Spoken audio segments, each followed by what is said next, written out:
Pyrotechnics are the controlled use of chemical reactions that flammable materials produce, such as explosions, blasts, gunfires, and even fireworks. It is a form of visual effect that is now essential in the world of cinema and of entertainment. And even though their use requires strict safety measures to prevent accidental fires or hazardous reactions, they are widely utilized across various industries, not only entertainment, but for both practical purposes and artistic expression.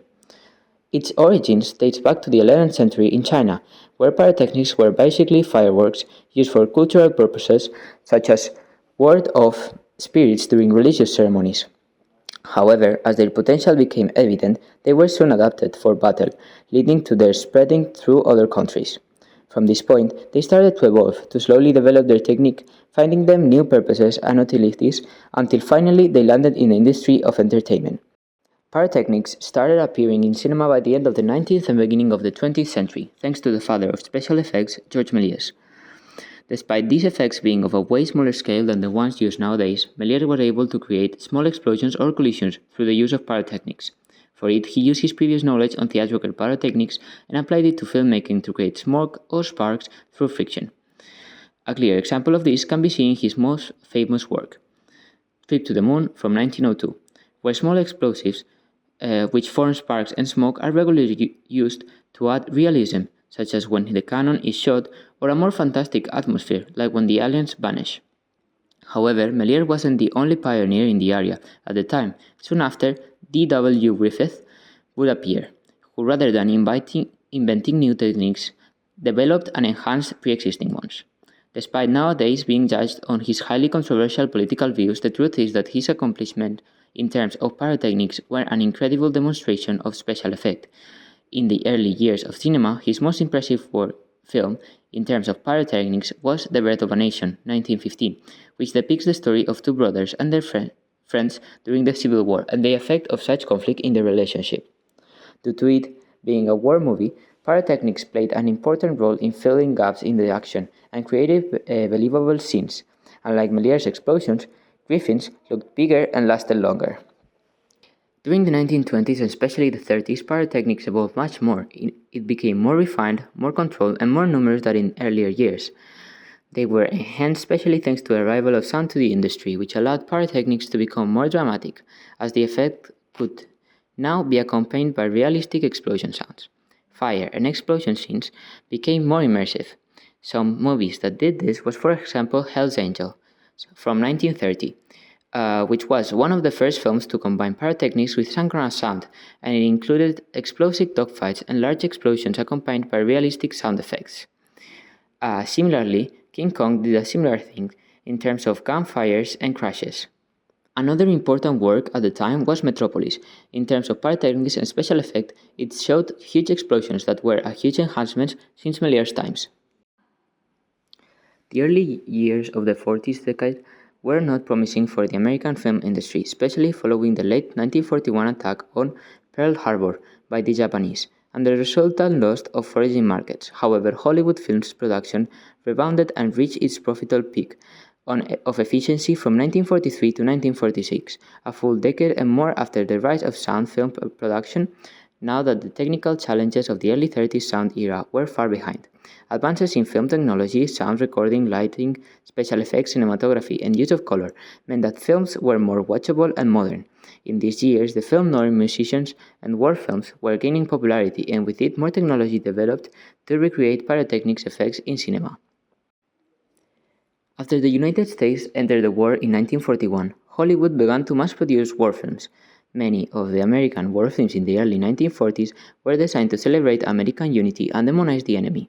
Thus, the recreation of battlefields, destroyer-prowled oceans, and the fighter-filled skies fell to the effect technicians, and so war films relied heavily on modern and miniature photography. Films such as Ships with Wings from 1942 relied on modern ships, planes, and miniatures pyrotechnics for their portrayal of war. Similarly, the Ten Commandments from 1956 used pyrotechnics and matte paintings to create dramatic sequences. The parting of the Red Sea involved large-scale water tanks, miniatures, and explosive effects to simulate crashing waves. On the other hand, films like Casablanca from 1942, which were more drama-based, used more subtle pyrotechnics. Hence, War and adventure films became more realistic due to their sophisticated effects. Explosions became more realistic, and about the 1960s, sci fi starts experimenting with new lighting effects and small scale pyrotechnics. 1970s New Hollywood, a new period in which American filmmakers adopted European cinematic techniques and took creative risks. Star Wars 1977 changed the game with both effects and how big a blockbuster could be. This film pioneered motion control, cinematography, and blended practical explosions with miniature work. Pyrotechnics were crucial in space battles, planetary destruction scenes, and lightsaber clashes. For example, Apocalypse Now, 1979, Francis Ford Coppola, used an extensive large-scale explosions, particularly in the infamous Ride of the Valkyries helicopter attack scene.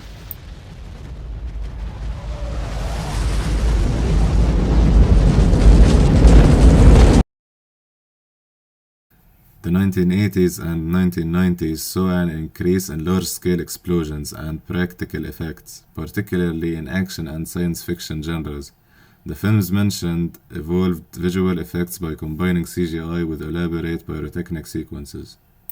Pyrotechnics were a huge innovation as it changed two great aspects of cinema. The first one is the realism of movies. The happening events seemed much more realistic. They looked as if they had truly happened. It allowed the audience to get immersed much more in the movie, in the story, to be much more engaged in it. It made them feel the action, to almost feel the adrenaline, the horror, the heat of real explosions, of fire and its terrible consequences. It made the experience of watching a movie or live performance much more thrilling. Its realism enhanced the emotion, the impact, the dramatic effect, and it increased the value and intensity of scenes. This at the same time increased cinema's popularity. It made audiences feel much more attracted to it. It also allowed us to expand the possibilities of scenes, storylines in a movie, and in general the genres. Without these effects, it would have been impossible to create certain types of movies and recreate important events such as movies of the two world wars in such a real way that it increased the people's consciousness of the horrors of war and its cruel reality. Pyrotechnics allowed the movies to be as realistic and impactful as possible, which allowed to spread the word of how terrible and merciless wars are and how truly dangerous fire in its various forms can be. It is for all of this that we can say that pyrotechnics brought a great innovation to the cinema. It expanded its limits and opened the gates to a new era of cinema. At the beginning of pyrotechnics use in the VFX industry, it involved harmful gases and dangerous chemicals, which threatened the environment and humans. It was also very limited and hard to make explosions in certain areas, and big explosions were not easy to do. But today, modern pyrotechnicians use clean burning components and it's more environmentally friendly than what they have used at the beginning. Or they do small pyrotechnic effects, but with simple camera adjustments it makes it look bigger, and this ensures human and environmental safety during film production. Nowadays, directors tend to use remote detonation systems or even robots and drones to place charges in difficult locations without endangering crew members. And there is something called hybrid effects, also known as CGI plus practical effects, which means that directors do an explosion physically, but with the use of CGI, they edit that explosion however they want. This is used mostly to enhance realism by adding more destruction or scaling it to look bigger. Nowadays, pyrotechnics is an art reserved for experts and can't be used by untrained people. Licenses are only granted to those with vast experience and knowledge in the sector to ensure the safety during the preparation and execution of explosions. These effects are usually created through different methods, but in many cases they use a component called black powder, which under certain conditions can create devastating explosions. The more constructive the powder is packaged, the bigger the effect. However, black powder alone can't meet the visual requirements of film, so it's usually combined with different elements. Hence, in many cases, mortars have to be used, which are cylindrical containers buried underground, on top of black powder bombs. When ignited, they shoot into the air a series of soft materials that contribute visually to the effects of the explosion. Similarly, such elements are used along with different fuels, depending on the context, to create fire or smoke. Yet, all pyrotechnics in filmmaking are meticulously planned as different materials or gadgets are used to create a diversity of effects, always prioritizing well-being and safety. In conclusion, pyrotechnics have been playing an important role in shaping the film industry, ever since the 1900s, helping develop both sci-fi and realism in movies and contributing greatly to the implementation of special effects in filmmaking. Despite nowadays being partially replaced by CGI, the truth is that this practical effect inspired nowadays media and still is used in many productions.